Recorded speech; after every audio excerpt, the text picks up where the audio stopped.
of the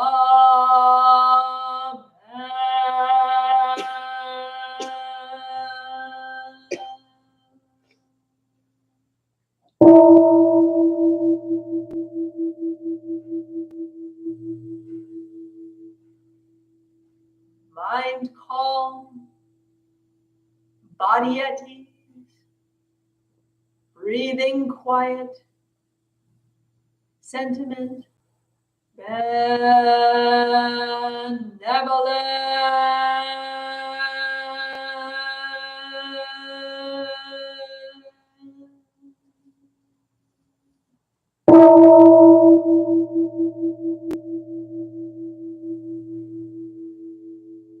Dharma friends sitting still in vital silence.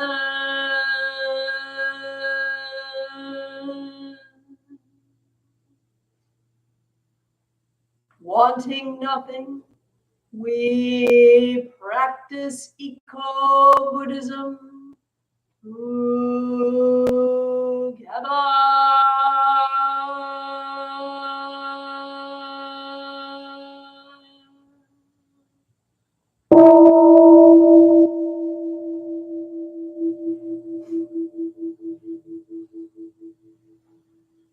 The sound of the temple bell booms for all to cease from conflict.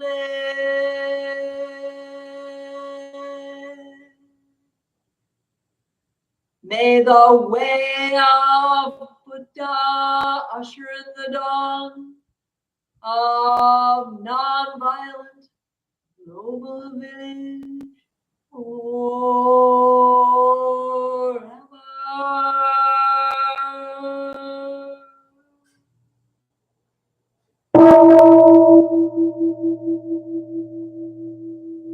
Here is the after sound of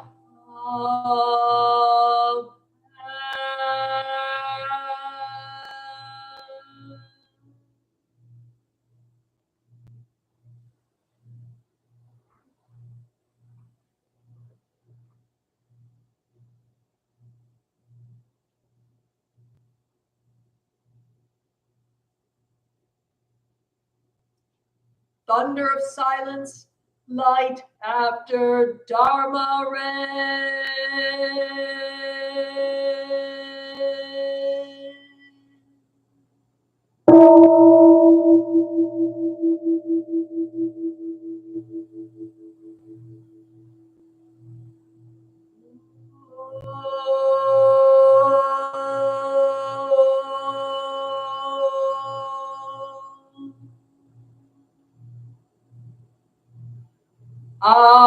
Amoga.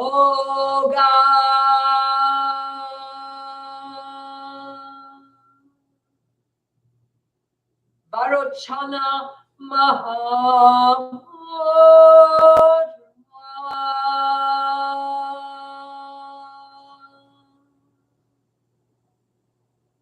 Manipame Jvala Pravartaya.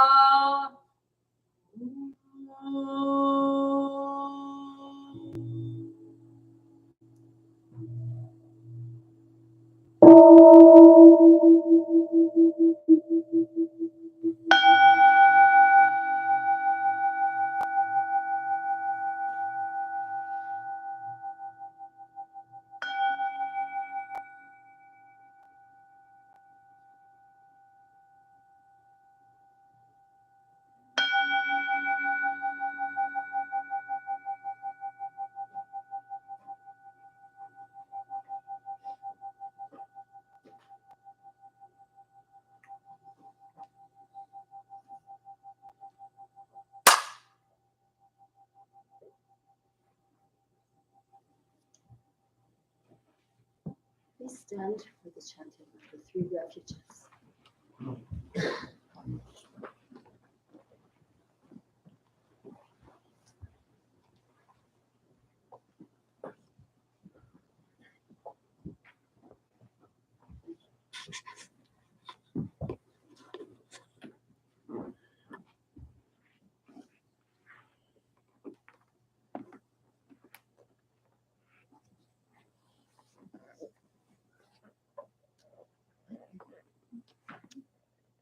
We will chant first in Sino-Korean, in keeping with our tradition, which comes from the mountain monasteries of South Korea. And then we'll do some recitation in English. So those of you not used to the Sino-Korean, throw your voice in as best you can. Or listen deeply, just do some sound practice.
I go for refuge to the Buddha.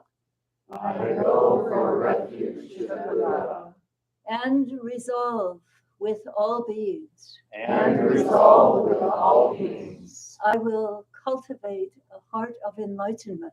I will cultivate a heart of enlightenment, And realize the great way. and realize the great way.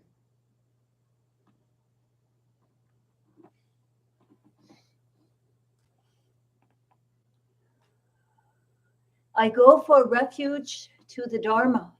I go for refuge to the Dharma, And resolve with all beings. and resolve with all beings. I will penetrate the teachings I will penetrate the teachings and uncover oceans of wisdom. uncover oceans of wisdom. and uncover oceans of wisdom.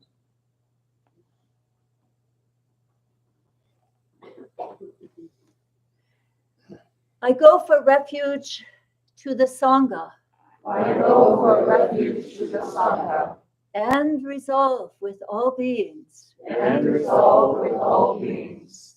I will seek peace and happiness for the many I will seek peace and happiness for the many and transform this world into Buddha lands unimpeded. and transform this world into Buddha lands unimpeded.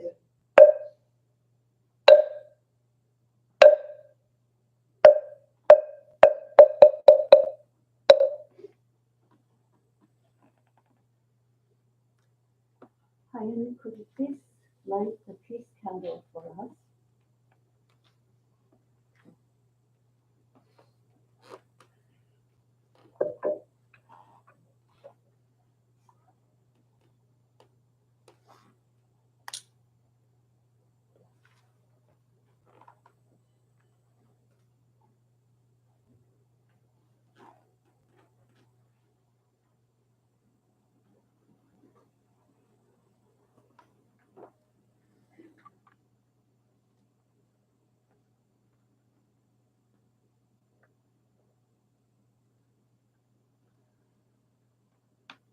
A week past the full moon.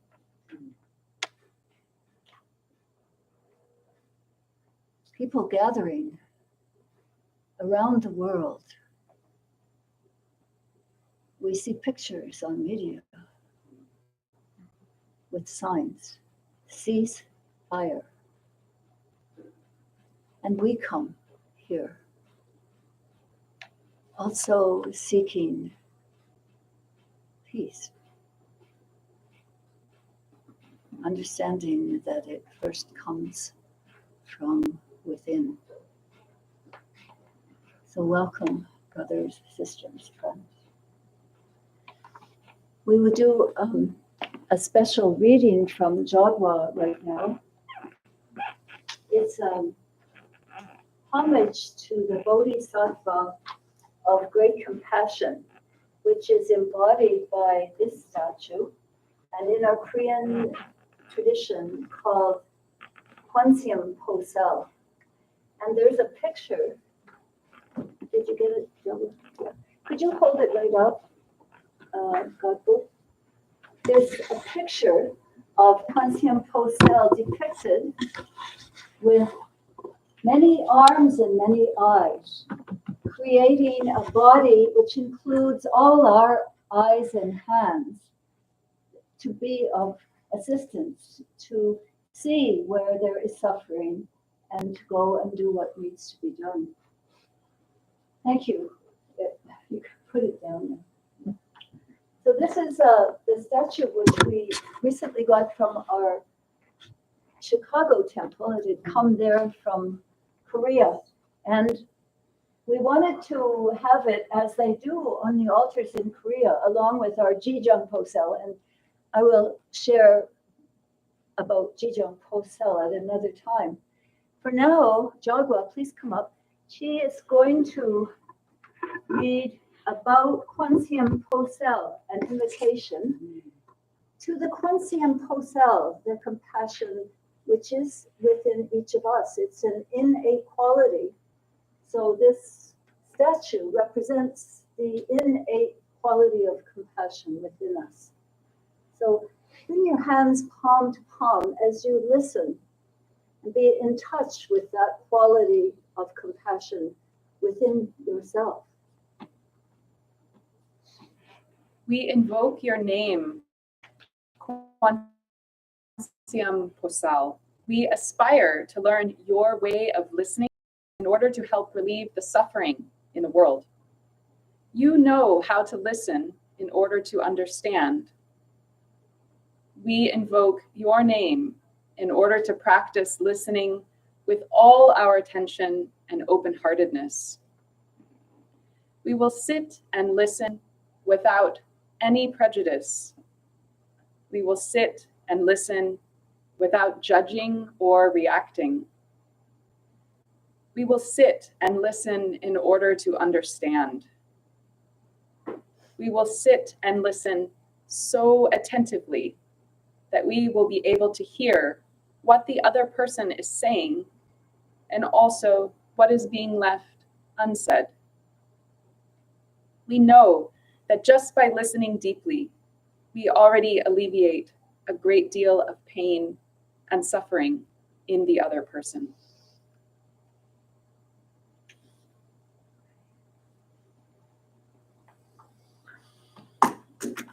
Now, Jagla, would you read it one more time? Yes.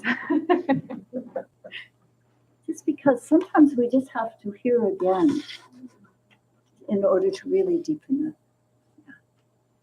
And a little bit louder. We invoke your name, Kwansiam Posal. We aspire to learn your way of listening in order to help relieve the suffering in the world.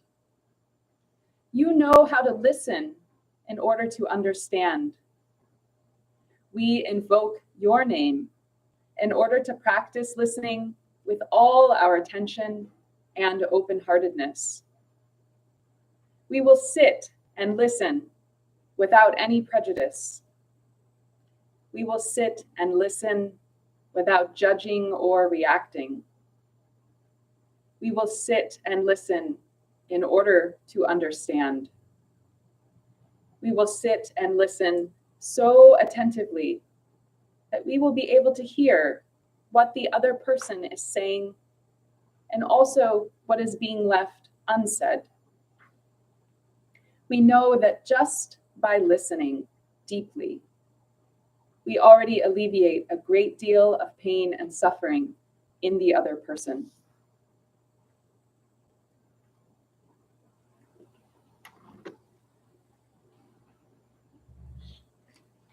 And together let us do 3 prostrations or deep bows, whatever you feel comfortable doing, to the spirit of compassion within ourselves and to the spirit of peace, which this compassion intervenes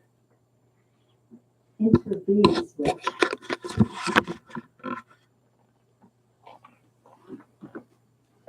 Taking it slowly and being fully present.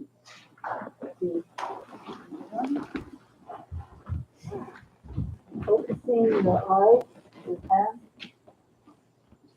your body. Full absorption.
Please be seated and turn in the direction to face the altar.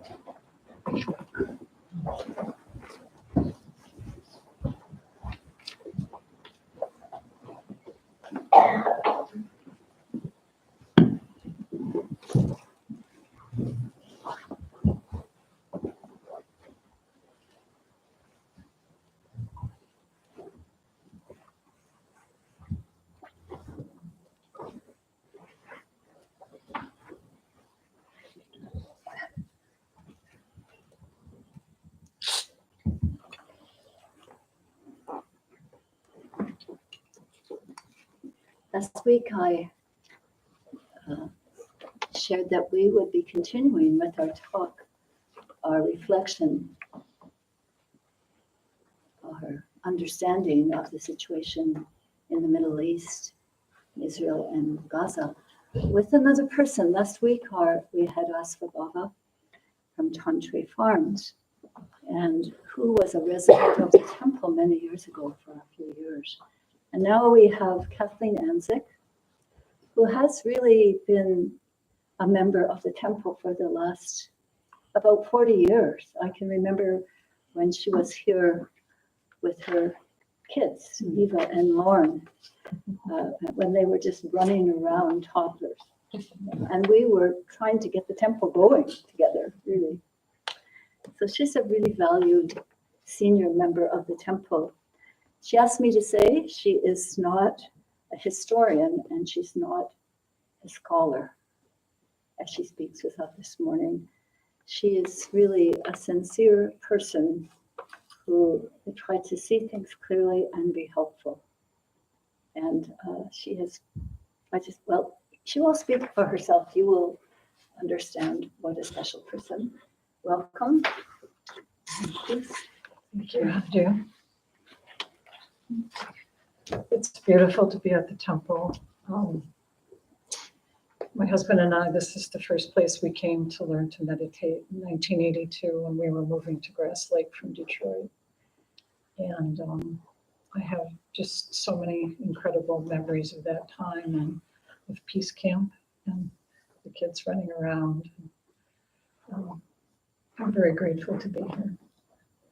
I don't think your mic is working. It might be on mute. Okay. Is the toggle on mute?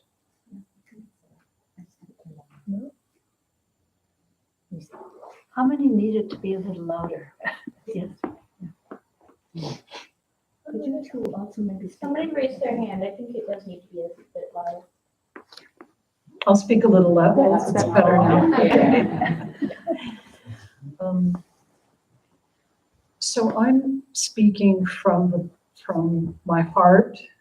This was a very beautiful service to come into because I know all of your hearts are very open right now.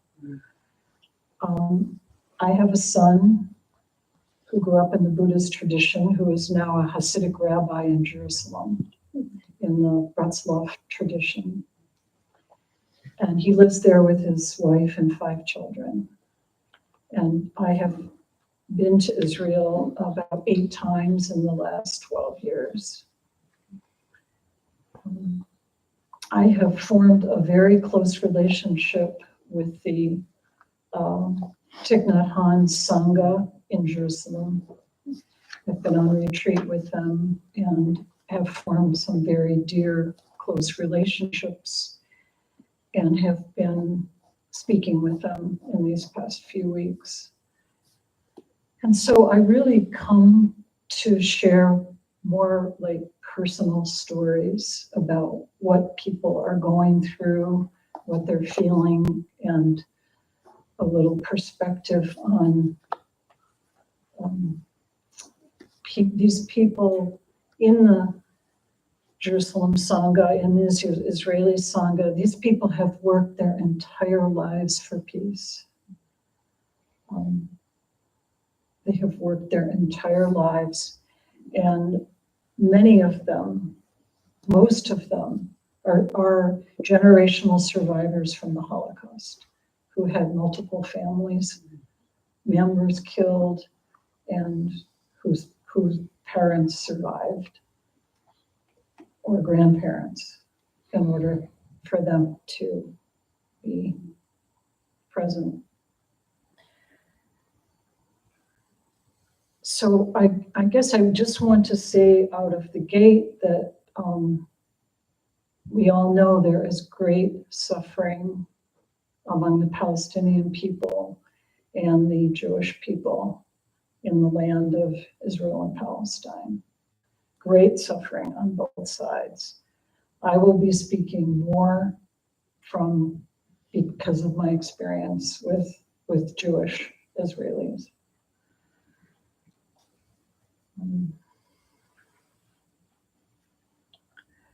I guess I want to start by telling you there are some places in Israel of great peace.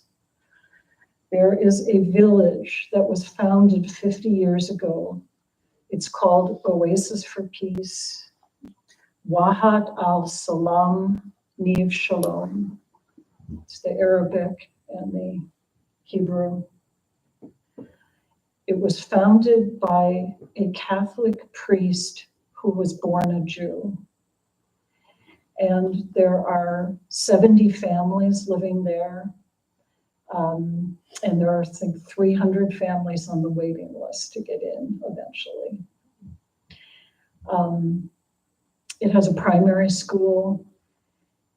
In every classroom, there is a Palestinian Arabic-speaking teacher, and in every classroom, and Jewish Hebrew-speaking teacher, and all of the children are bilingual. It's a place where there are conferences, there are peace meetings, there are Buddhist retreats. I've been there. It is a beautiful place that is such an exhibit of what life can be. And on their website right now is a big plea for donations for humanitarian aid in Gaza. There is another community in Galilee, up in northern Israel. 1,000 people have lived there intentionally, Jews, and have a retreat center and a Buddhist practice. And they live among Arabic villages, and they live in great peace with their Arabic neighbors. There is a school in Ramallah. Ramallah is sort of like the capital of the West Bank in the Palestinian area. And this school was founded 150 years ago and is still supported by the American Friends Service Committee, which is a Quaker organization. And a lot of the leaders, doctors, professionals from in the Palestinian community are schooled at that school. It's a divided society.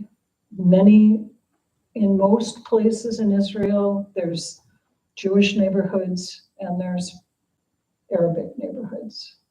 And there are Jewish schools and Arabic schools. There are some public schools where children mix, but nothing like our country.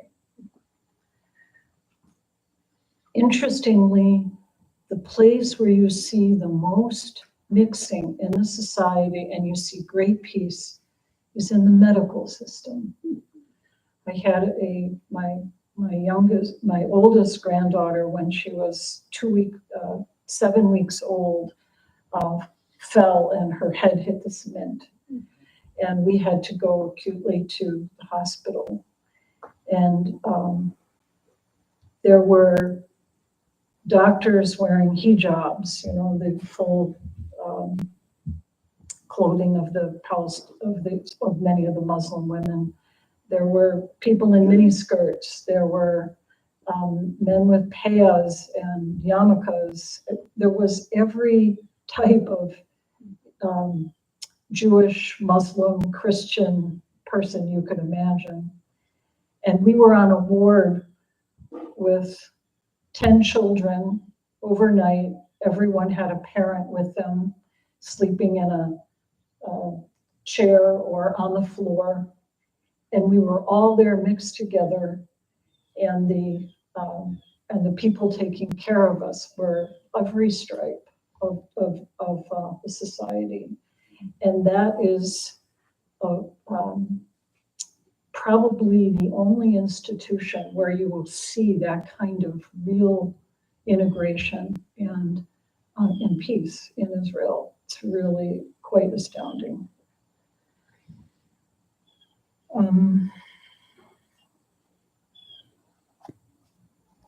So what is the state of mind of people? Like I said, so many people in Israel are survivors of the Holocaust. Their families are survivors. Their grief, their rage, and their fear is enormous. As my friend described it, it's a tsunami of emotion. And they feel threatened to their very existence.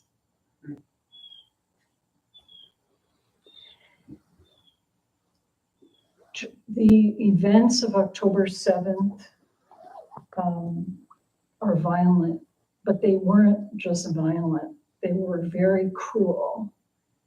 And people were killed. Of course, we know children, adults, old people, but they weren't just killed. They were maimed beyond recognition deliberately so that it would take genetic testing to identify people.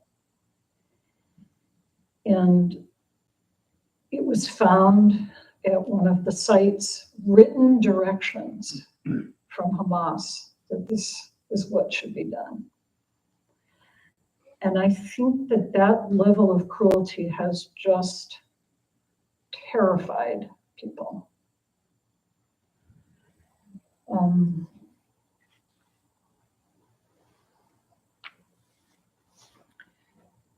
The Jerusalem Sangha is truly taking refuge in the Sangha. They meet almost every night on Zoom to support each other.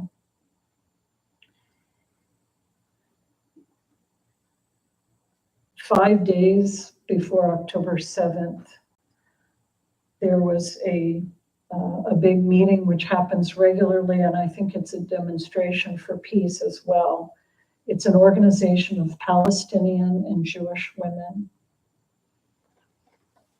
And my friends tell me that two of the women they knew who lived down in the south by Gaza were at that demonstration. One of the women regularly went to Gaza and brought children who were ill into Israel for medical care.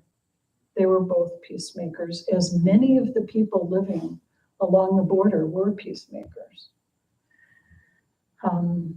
Those two women are now hostages in Gaza. So it's almost like most of the people in Israel know someone who's been harmed. It's not that big of a country.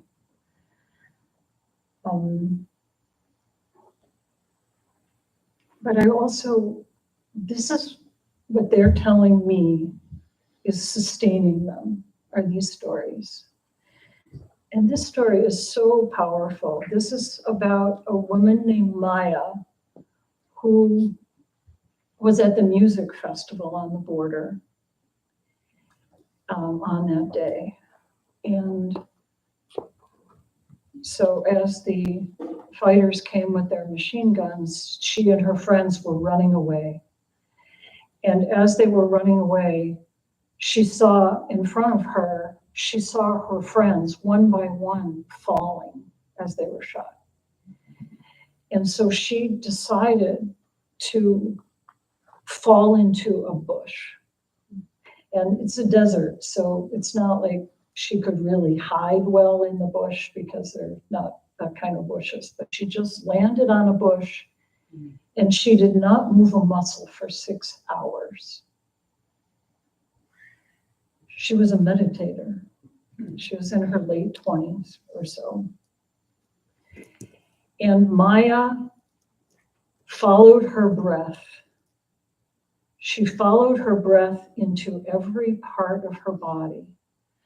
She was lying with her head cropped, like crooked to one side, but she knew not to move a muscle. And so for 6 hours, she followed her breath and followed it into each part of her body. And when her mind would become overwhelmed, when she would start to have extreme fear, she would take her mind to her family and she would visualize her family. And she would just completely absorb herself in the love of her family. During the first 2 hours of that, there were fighters with machine guns running by and assuming that she was dead. And then things were quiet. And 4 hours later, so a total of 6 hours, some Israeli soldiers showed up. And at first she was worried because they cocked their guns, not knowing who she was. But of course she was okay. But they were just on a mission to stop the violence, and so they left her there alone in this, surrounded by her friends who were dead.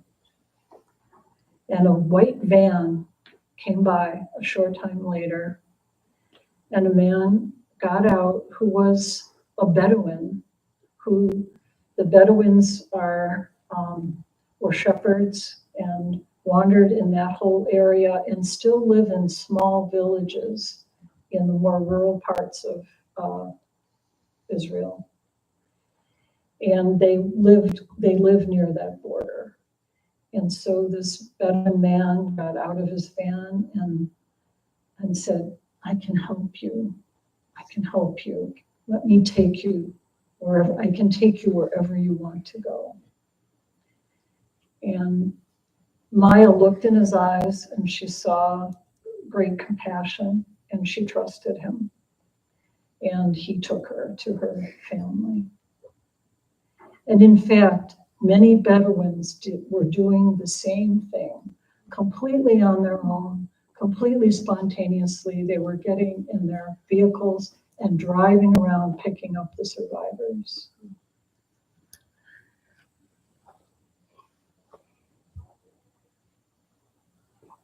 These are just two other little stories, little incidents. There was an older couple that were being taken as hostages into Gaza. They were being told that they needed to walk, and so they were walking. And they got a certain distance into across the line into Gaza, and they told their captors, "We are not going to walk anymore. We are not going to walk anymore." And the captor said, "Okay, turn around and go back," which they did. There's another story of a fighter who came into a home, again, an older couple, and they offered him coffee. And he sat at their kitchen table for hours. He did not harm them. And when the Israeli soldiers showed up, they killed him.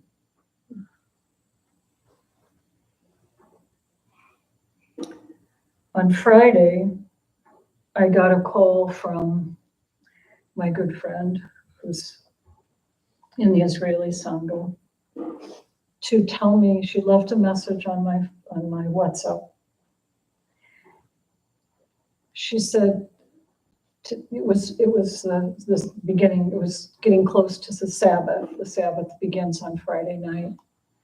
And she needed to get home by bus, but she didn't know which bus, the name of the bus she needed to take. So she flagged down one of the buses and the door opened, and it was a Muslim woman driving the bus in her hijab. And my friend asked her, do you know what bus I should take, and told her where she was going. And the woman got a brilliant smile on her face, told her where to go, and said to her, Shabbat Shalom, good Shabbos. And for our Israeli Buddhist friends, this is everything. To see this heart of compassion in this bus driver. When people are so afraid, and many people are very angry, and people are despairing, and I'm sure it's on both sides. It's not, I'm telling you about my Jewish friends, but I'm sure that all the peoples there are feeling this way. Many parents who have lost children to the October 7th events are having a demonstration every day saying, "Don't bomb Gaza, don't bomb Gaza."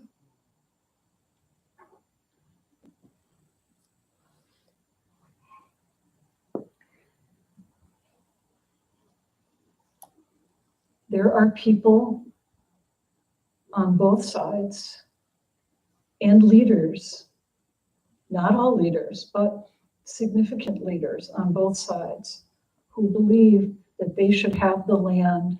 This is my son's words. He says, from the border to the sea, they want all the land. So you have this kind of extreme polarization, and you have people and you have leaders in there. It's not the majority, because most of the people want peace, but there are very significant elements who just want the other side to, be gone. So I heard Stephen Batchelor, who's one of the elders of the Buddhist tradition in the world and has written many books, met with the Israeli Sangha on Zoom this week, and I was able to see it. And he said, we have to look to the Dalai Lama and we have to look to Thich Nhat Hanh, because these are two of our great teachers who've lived through this kind of terrible war without taking sides. They refused to have simplistic thinking, dogmatic thinking, ideological thinking, taking sides. They told us to fill our hearts with compassion. So I want to read a poem from Thich Nhat Hanh. This poem is really, as I read it the first time, I thought, this is so radical. To have compassion in the face of terror is, what a heart. So Thich Nhat Hanh was a Buddhist reformer. He broke with the leadership in Vietnam because he believed in engaged Buddhism. And so he started a school. It was called the School of Youth for Social Service. And thousands of young people mainly in the southern part of Vietnam, because he was near Saigon, joined him, and a village would get bombed, and these students and young people would go to the village, rebuild the village, bring medical care, rebuild the schools. And they would sometimes have to do that 3 times, because 3 times the village would get bombed. They would go to the streets of Saigon after a bombing and pick up all the dead bodies and take them, bury them. It was very dangerous work, and many of them were killed. So this is Thai's this poem is called Recommendation. Promise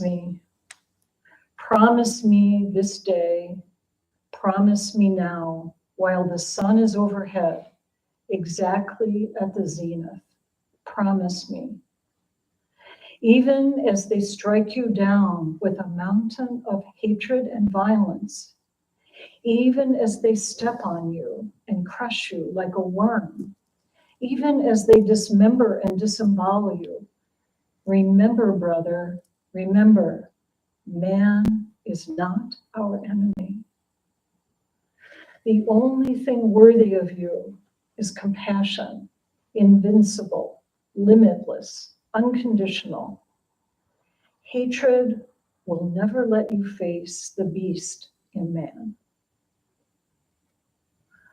One day, when you face this beast alone, with your courage intact, your eyes kind, untroubled, even as no one sees them, out of your smile will bloom a flower, and those who love you will behold you across 10,000 worlds of birth and dying. Alone again, I will go on with bent head, knowing that love has become eternal. On the long, rough road, the sun and the moon will continue to shine.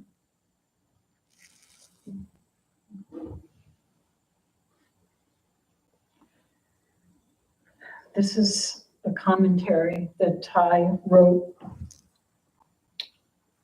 I wrote this poem in 1965, especially for the young people in the School of Youth for Social Service who risked their lives every day during the war, recommending them to prepare to die without hatred. Some had already been killed violently, and I cautioned the others against hating. Our enemy is anger, hatred, greed, fanaticism, and discrimination against men. If you die because of violence, you must meditate on compassion in order to forgive those who kill you. When you die realizing this state of compassion, you are truly a child of the awakened one. Even if you are dying in oppression, shame, and violence, if you can smile with forgiveness, you have great power.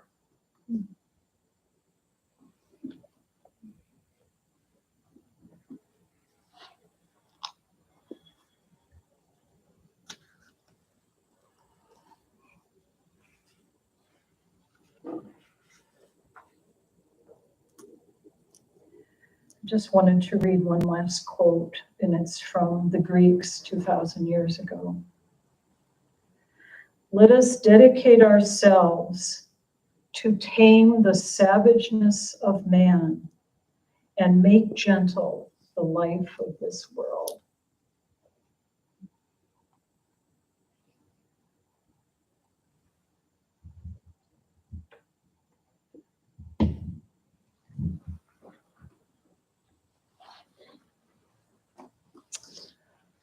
Would really welcome anything that you would like to share.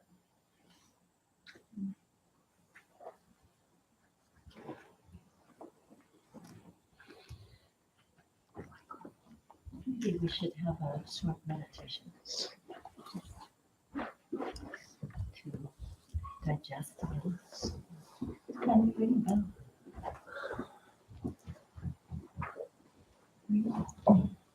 This way.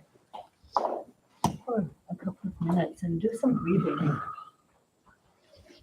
Just like Kathleen was talking about the breathing in your whole body that woman did who was on the bush. We were kind of in the position of being like on a bush and really not sure what to do. So breathe. Starting right down in your tension area below your belly. So you open your lungs, breathing in, holding, and then release. Feeling the breath. Its effect. It's everywhere in our body. Take 2 or 3 more of these deep breaths.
just want to add one other thing.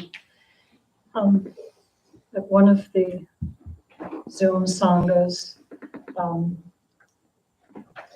this wonderful teacher said, that people, how can people sleep at night knowing, and even, I mean, I am meeting and people here who are having trouble sleeping at night with this, seeing this suffering in front of them.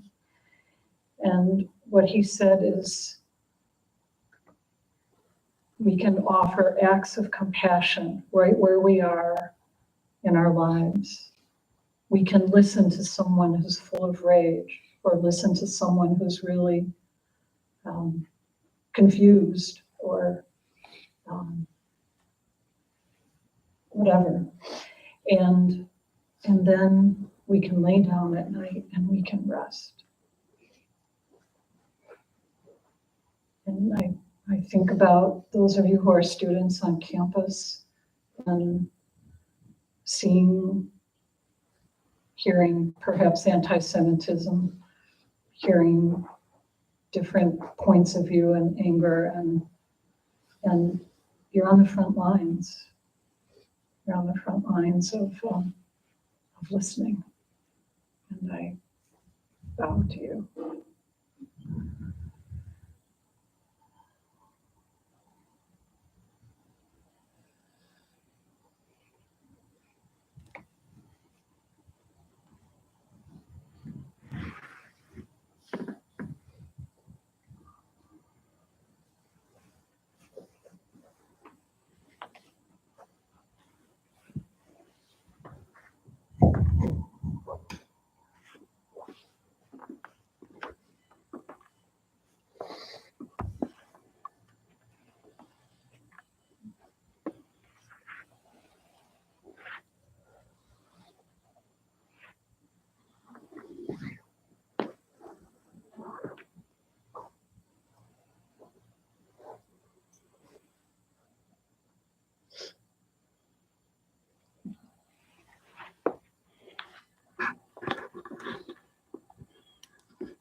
Thank you so much for sharing with us.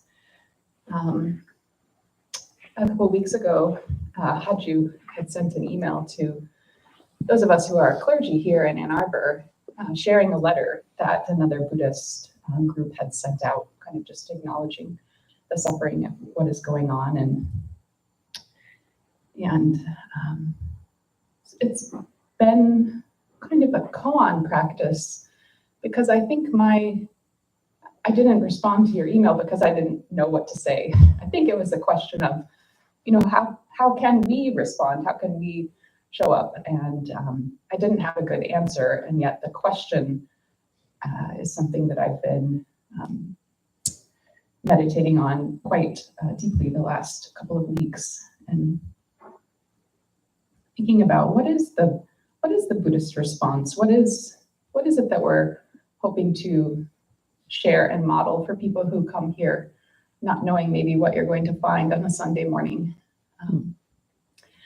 And the two quotes that I could remember that I think begin to answer that question, one, of course, was from Thich Nhat Hanh, who, as a young person, when he was asked during the conflict of the Vietnam War, are you for the North or the South? He said, I'm from the middle. I'm from the middle. And then another from the Dalai Lama, who has been known to refer to the Chinese as my friends, the enemy.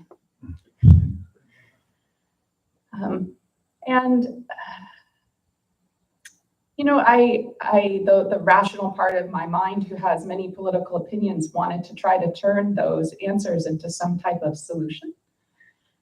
And of course, I don't know what that would be. But I think really what they are saying is that the most important Buddhist value in this situation is not to forget the preciousness of our humanity. I think that's what they're saying, that really the preciousness of life is what is at the core, to be remembered and to be protected. So thank you for sharing.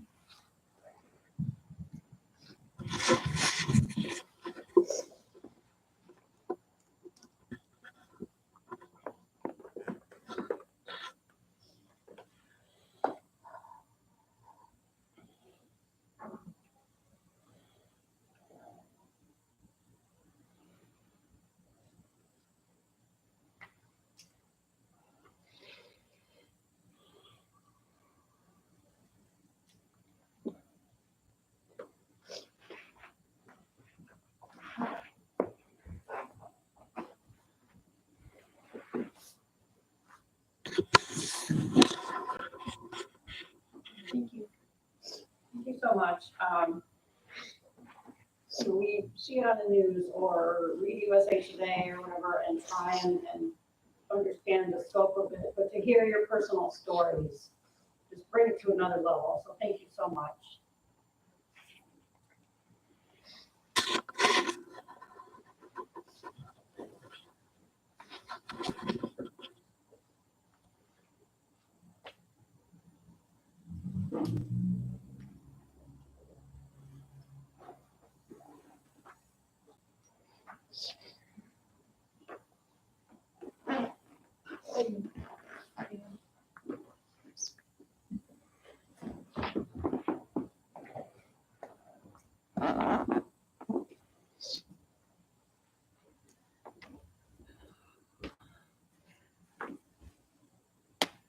Thich Nhat Hanh gave a retreat for police officers in Wisconsin.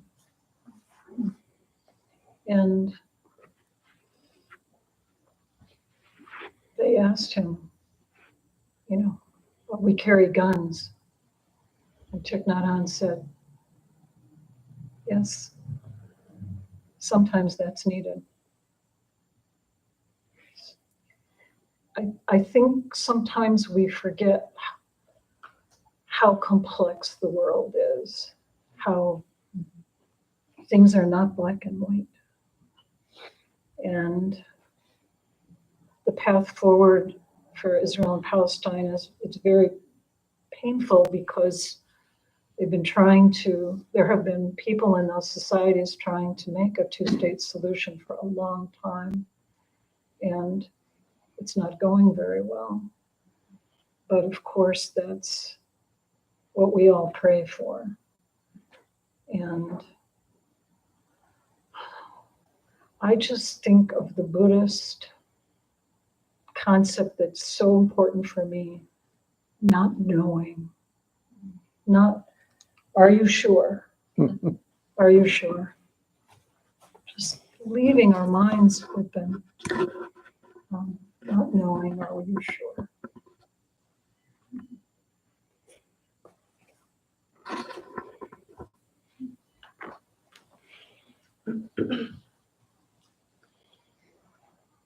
You don't have to say anything profound, you know.